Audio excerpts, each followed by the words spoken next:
Rauscher here. Today we're going to be talking about Stony Hill nugget number 255. Rational, emotionally irrational, or radically irrational. This article is kind of fun to write.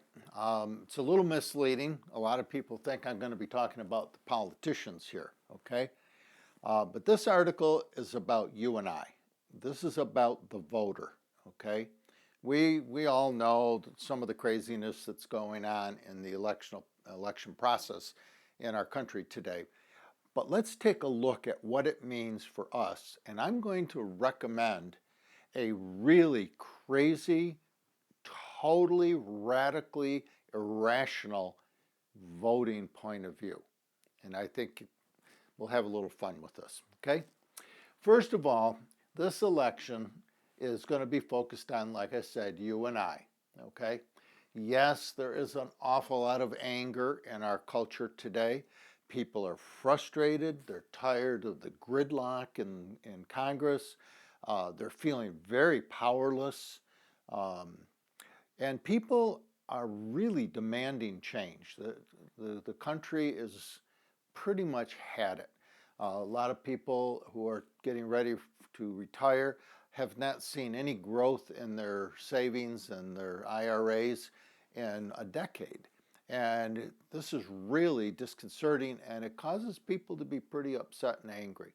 So that's kind of the backdrop of what we're looking at here in this country going into the elections in 2016, okay? In November, I mean. At any rate, let's take a look at what I think are three different voters. These are three types of voters that are going to be voting or not voting in this country in November. The first one is the rational. Now, the rational voter is a voter that is saying, well, you know, everything always kind of works out all anyways. You know, it's a big country. It really doesn't make too much difference who the president is. They're not really going to be able to make much difference anyways. So I don't know. I'm kind of the ho-hum group here, okay? Their attitude is, you know, whatever, okay? Whatever works out, it'll be fine. Am I going to vote? Maybe, I don't know. My vote really isn't very important because it isn't going to change anything anyways. So I don't know if I'm going to vote or not, okay? So there's your rational voter today. This is a person who is kind of overwhelmed with all that's going on, and they feel powerless, so they kind of move into denial, okay? So that's voter number one. Then we have the emotionally irrational. These are the folks who are kind of taking us down the path that Germany took in 1930, where everybody is giving in to this hate rhetoric and acting out all of their anger, and their anger is against just about everybody and everything that they can think of. They're anti-government, they're anti-immigrants, they're, you name it, they're anti, okay? And they're angry about it, and they don't want change, they're demanding change. They're saying change is absolutely bottom line for them. So their motto, and this is an important one, their motto is, we're Americans, we're number one, and we can do anything we want, right? I mean, we're hearing this a lot on the news. You know, we can bomb people, we can make the sand glow, I mean, you name it. We can do whatever we want because we're Americans, okay? And we are the greatest, and we're going to stay the greatest, and some of the politicians are saying we have to restore our greatness as if we're not already, okay? So that's voter group number two. Are they going to vote? You can count on it. You can take it to the bank. They'll be the first ones standing in line to pull that lever in the voting booth because they are demanding change. So this group is going to probably be a pretty powerful voting population. If anybody's in this group, they'll be there voting on in November. Okay, now here comes my idea. Okay, I mean, I figure as long as the rest of the world's going totally bonkers and irrational, I'm going to offer my irrationality. Okay, and here's my irrational point. This voter is going to vote radically irrational. Okay, they're going to be crazy, kind of an insane group, because they are going to go 180 degrees from everything that these two first, rational and emotionally irrational, are going to do. These folks are going to be calm, cool, and collected and very focused. And what are they going to do?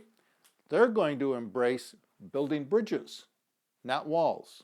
In fact, they'll probably want to tear down walls. This group is going to embrace the laws of nature, and the laws of nature are based on mutual benefit. In other words, every species, every living species on our planet has to mutually benefit from their participation in this planet, okay? And if we look at nature, that's exactly how nature functions. So this group is going to be focused on mutual benefit, interdependent, connected. Everything is a oneness. It's a unity for this group. So they look at bombing and they're going to say, well, you know, we've really destabilized the world. So one of the things we got to do is we've got to get rid of our bombing. Money, almost all of the wealth that's being derived from the extraction of resources from our planet is staying in the Western world. And they're going to say, no, that's got to change. We have to start to share the wealth that we have voluntarily. I told you it was going to be crazy. Voluntarily with the more needy in the world, the people who are homeless, the people who are hungry and starving, the people who have been displaced by all the bombing and all of the upheaval of their cultures and their cities and towns. So their motto, this radically irrational group, their motto is, yes, we can. Now, are they ignorant of the fact that this would change the entire world? Our entire economic system would be turned on its head? No, they totally know it. They get it. What they're saying is we can't continue on the path that we've been on, this economic system of capitalism where everything is based on what's in it for me and greed, okay? Everybody embracing the illusion of separateness, that I have to watch out for me because nobody else is going to, okay? They reject all that. I told you this is a crazy group, okay? And they know that it's going to take a long time before their ideas really will change the world, okay? But they're willing to begin voting for people who think like this. Anybody who's running for public office that is beginning to think in these terms, these folks will vote for them. Okay, so they're going to look for the candidate most likely to build bridges instead of walls, work with nature, mutual benefit for all. They're the yes, we can. Okay. Fifth basic concept is these folks are going to get rid of all sense of I. In other words, this illusion of separation and isolation. They just are not going to buy into it. Their focus is going to be on dropping that illusion and working for change from the bottom up. They are not going to wait for the top to give up their power, their greed, their wealth. They know that that's not going to happen. You could hold your breath. But you're going to be holding it for a long time before the people at the top, the 1% and the multinationals, begin to voluntarily give up their power and their wealth. They're not going to do it. They know that. So they're going to start from the bottom up. They're going to make the change upwards, not wait for it to trickle down, because we know about trickle down economics. Kind of an illusion, right? Okay? Basically, what this group is saying is they're going to embrace a whole new worldview, okay? A worldview that has no others in it, only us and we. You and me. No us and other, or us and them. They look at the world through the eyes of unity. Why? Because it is radically irrational. It doesn't make a bit of sense economically. It'll turn the entire world on its head. But these folks will tell you one thing. It's the right thing to do. And if we are honest with ourselves and we look inside, our hearts will tell us it's the right thing to do, no matter how much change it begins to bring into our current economic system or our way of life. We have to begin to embrace this because it's the right thing to do, and if we continue to go against the laws of nature, they know nature's going to win, not the human species.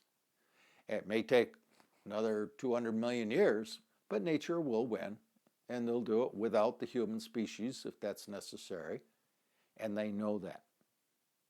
So, this article is a very strong recommendation that we become radically irrational, crazy irrational, and begin to create a future that's sustainable, a future that we really would like to pass on to our children and future generations. Okay?